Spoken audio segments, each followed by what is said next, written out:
ఈ మధ్యలో మనం ప్లాస్టిక్ పొల్యూషన్ చూస్తున్నాం. ఓకేనా? సో ప్లాస్టిక్ అనేది చాలా డేంజర్. ప్లాస్టిక్ అనేది చాలా డేంజర్, మానవాళికి చాలా ముప్పు వాటిల్లుతుంది ప్లాస్టిక్ వల్ల. సో ఈ మధ్యలో ప్లాస్టిక్ తో పాటు మైక్రో ప్లాస్టిక్ పొల్యూషన్ కూడా చాలా ఎక్కువైపోతుంది. అది మనం తినే ఆహార పదార్థాల్లో కూడా చాలా మిక్స్ అవుతుందని నిపుణులు అంటున్నారు. సో ఈ ప్లాస్టిక్ అనే పదం ఎక్కడి నుంచి వచ్చింది, దాని మీనింగ్ ఏంటో తెలుసుకుందాం. ఓకేనా? ప్లాస్టిక్ అనేది ఒక గ్రీక్ పదమైన ప్లాస్టికో నుంచి వచ్చింది. మరి ప్లాస్టికో మీనింగ్ ఏంటి? ప్లాస్టికో మీనింగ్ ఏంటంటే మలుచుకోవడానికి వీలైంది అని అర్థం ప్లాస్టికో అంటే. సో గ్రీక్ పదమైన ప్లాస్టికో నుంచి ప్లాస్టిక్ అనే పదం ఉద్భవించింది. ఓకేనా? Hi, hello, welcome to Maths Guru channel. How you all? I hope you are all fine. ఈ వీడియోలో ఇంకొక కొత్త విషయం మీ ముందుకు తీసుకొచ్చాను. నాకు తెలిసిన విషయము ఏంటి అది అంటే 31 ఏళ్ల కుర్రాడు 1,50,000 టర్నోవర్ ఉన్న సంస్థకి అధిపతి. మరి ఎలా అయ్యాడు? ఓకేనా? సో ఈ మధ్యలో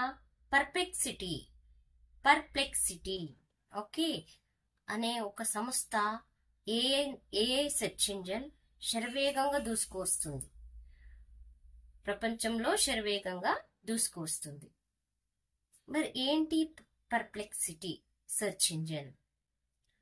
ఓకేనా? సో ఇది ఒక ఏఐ సెర్చ్ ఇంజిన్. పర్ప్లెక్సిటీ అనేది ఏఐ సెర్చ్ ఇంజిన్.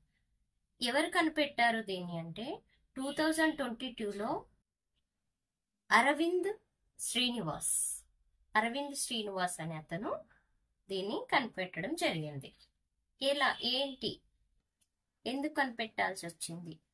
ఒక చిన్న స్టోరీ. ఏంటి అంటే ఇప్పుడు ప్రపంచమంతా ఏఐ గురించి మాట్లాడుకుంటుంది. ఆర్టిఫిషియల్ ఇంటెలిజెన్స్, కృత్రిమ మేధ గురించి మాట్లాడుకుంటుంది. ఎందుకు యూజ్ చేస్తున్నాం ఇది?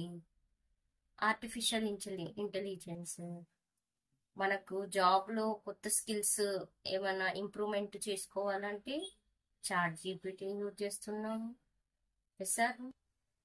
లేదా జెమినీని యూజ్ చేస్తున్నాము, లేదా వంటకాలు ఏమన్నా కొత్తగా ట్రై చేయాలనుకుంటే కూడా నేటి తరం ఏం చేస్తుంది? ChatGPT కానీ జెమినీ కానీ యూజ్ చేస్తున్నాము అని చెప్తుంది.